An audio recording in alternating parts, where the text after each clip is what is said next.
Hello friends, welcome to part 3 of Functional Interfaces and Lambda Expressions video series. In case you are new here, I would recommend you to first watch two parts of this series.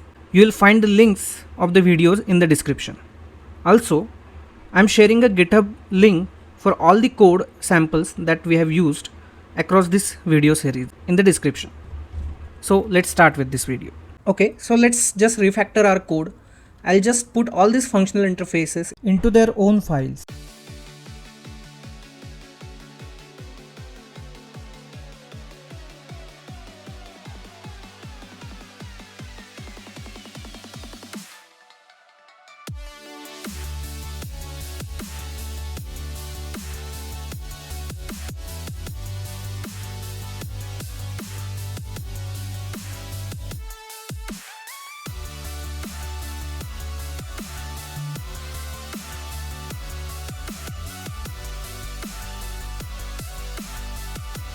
I'll just remove these two methods because it was for demonstration purpose how to write lambda expressions. So let's just get rid of this as well, and let's run the code in order to see it works.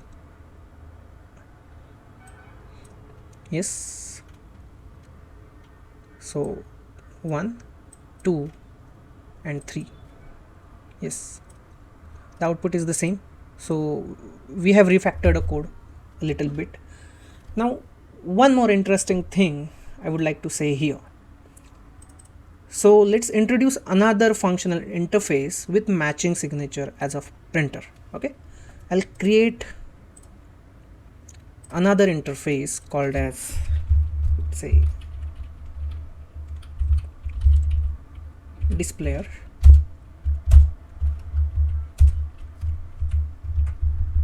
Okay, I'll get rid of things here. I know it could be a bad name, but bear with me for now. My point is, so I have another functional interface with matching signature. What will happen, so printer and displayer have the same abstract method. The name could be different always, display, right? So printer has print and displayer has display, but return type and number of argument, type of arguments are the same. So can I say that this lambda expression even matches this signature, right? So can I just hold that lambda expression into object of displayer? See, this did not give any error, right? Because it is perfectly fine. The syntax is perfectly fine. It matches left hand side, which is displayer. It goes to displayer, sees that there is one abstract method, returns void, takes one string as an input argument. So till this point there is no issue. The lambda expression is matching that constraint. The problem appears when you try to call it, because there is no print method in displayer. It has display as a method. So as soon as you change this, it will start working. So the point here proves that there can be multiple functional interfaces with matching signature, and you can assign lambda expression to any of those functional interfaces, right? But the invocation will differ because name of the method in the interface could be different, right? That is the point I wanted to show here. Another point that I want to cover is, are there any functional interfaces given by Java 8 out of box? Let's check that out. There are some functional interfaces I'll talk about. So if you see, function is one of the functional interface. I'll just go to the definition of it. I'll cover few functional interfaces here. So if you see, function is a functional interface. In which package it is, let's just scroll it up and see the package. So java 8.util.function has all the functional interfaces.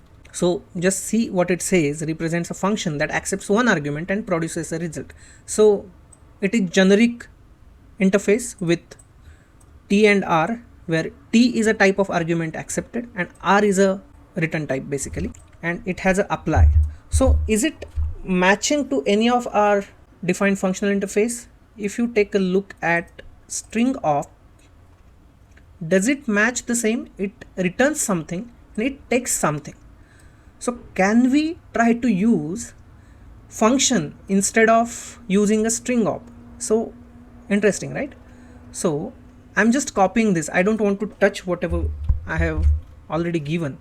Rather, I have this, right? So can I say it is a function? Okay, it is a function of string. It accepts a string and returns a string. String.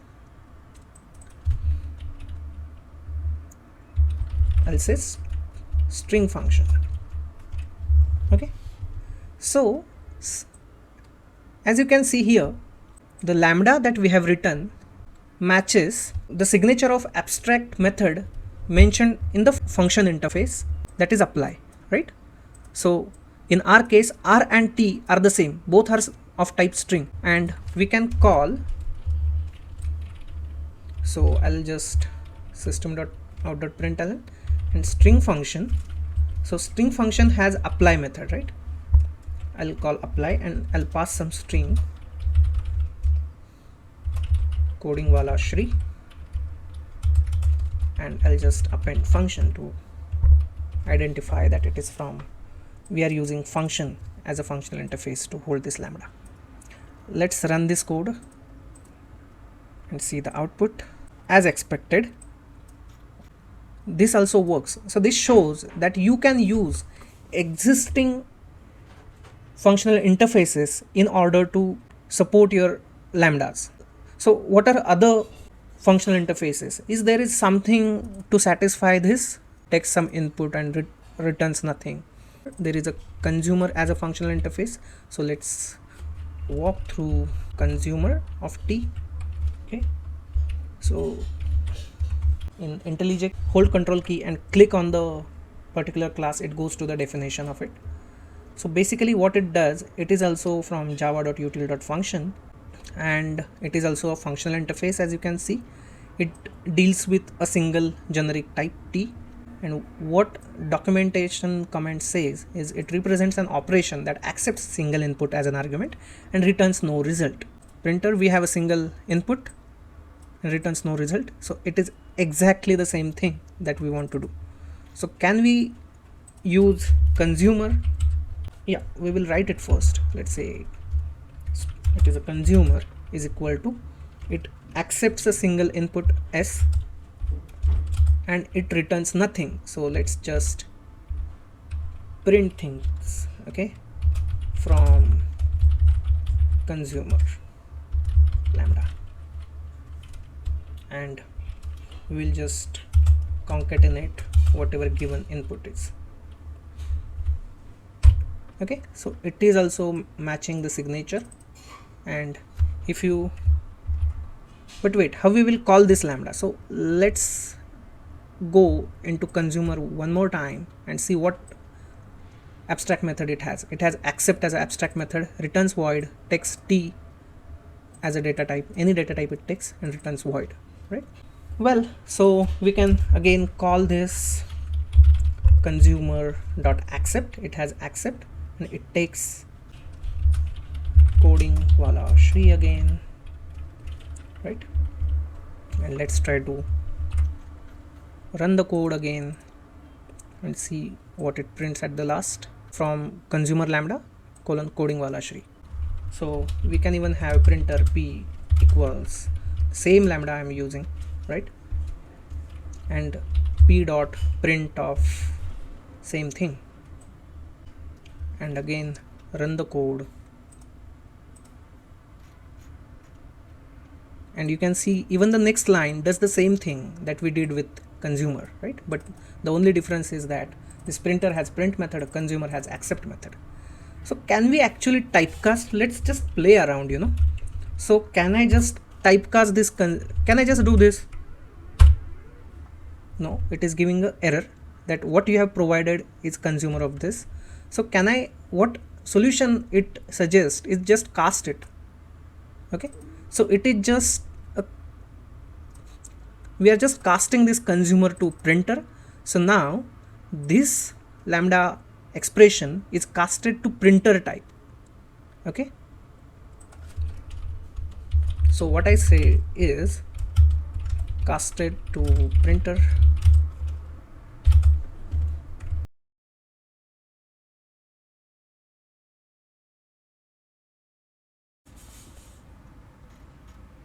So if you can see, we can't cast it in this way.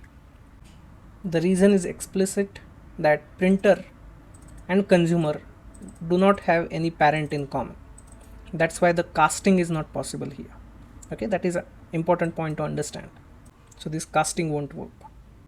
Okay, so we can just go to the function package, okay, here, and we can see there is by consumer. It is kind of a homework to you that you can practice things out. There is a by consumer of t and u, so there are two data types. Okay, t is the first input argument, u is the second input argument, and there is no return type, right? We had a binary operation, but it returns something, so this functional interface will not match there. So you have t and u, and you just operate on it, and you don't return anything here. In BiFunction, what you do is t, u and r. So you accept two arguments of two different data types. It could be same data type or different data types, and it returns something, right? So in our case, it can be a BiFunction. So if you just want to see what I'm talking about, so binary operations, perform takes two integer arguments and returns integer. We need to take binary operation one. Yeah, binary operation. I'll just copy this part. Sorry for the confusion. Yeah, and here I want to use BiFunction, right? So I say BiFunction. There are three generics, three data types, and what are the three data types? Two are for the input arguments and one is return type. So in our case, all the three are integers. So we always need to give wrapper classes in generics. We can't give primitive data types, right? So this won't be possible to do. That is not how it is supposed to be. It cannot be primitive type, just a small information. So it is basically BiFunction, right? And BiFunction has apply of 10 and 20, and it will also give the same result. So just to prove that,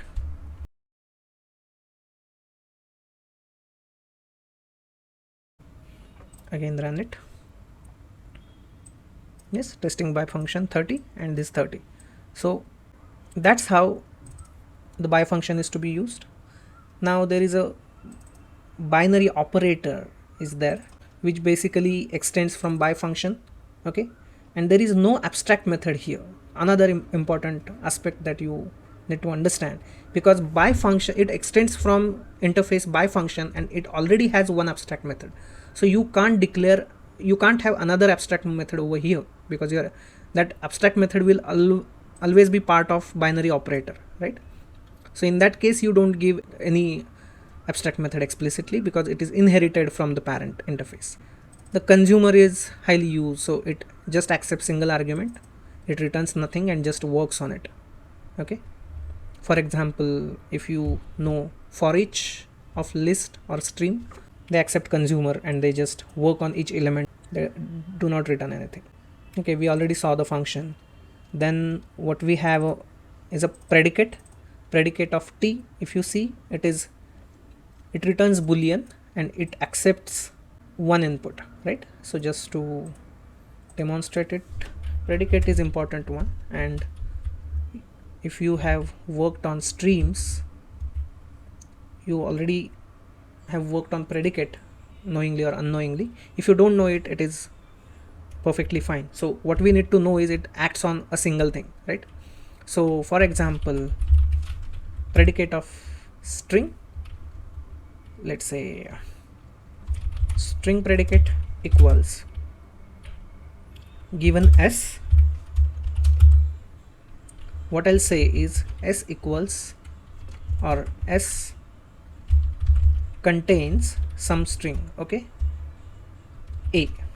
For example, s contains capital A. If it contains capital A, then this will return true, otherwise it will return false. So let's test it out. Okay, So it is just a lambda expression, it will not be executed. In order to execute, you need to call method of it. Method is test, as we have already seen, right? So test is a abstract method, and now I need to provide some string. So for example, there is a small a over here, so it should return false, but we need to print it out so that we see the result. Okay, and what I do is I'll just copy the same thing. I'll just put a in capital A in between. They should print false and they should print true. Let's test it out. Yeah, it works. Then there is a supplier, which is also another functional interface provided by Java 8, which basically works on single generic. It does not accept any argument, but it returns something. So you can similarly you can try different functional interfaces provided by Java 8. They are in java.util.function, and improve your understanding of functional interfaces. Get used to it. Initially it takes a little more time to adapt to new style of programming. This is a functional style of programming. Go over this video multiple times if things are not clear to you. Practice it. That is the way to learn coding, and I'm sure you have learned a lot of interesting aspects today. Thank you so much for watching this video. I'll suggest you to practice whatever we learned today so that concepts are clear to you, and that's how we learn coding, right? If you want to learn about some more Java 8 features like default methods and static methods, I have recently added that video to YouTube, so I'm giving links in the description. Please do check it out. So finally, keep learning and keep growing. Bye bye until we meet again. Thank you.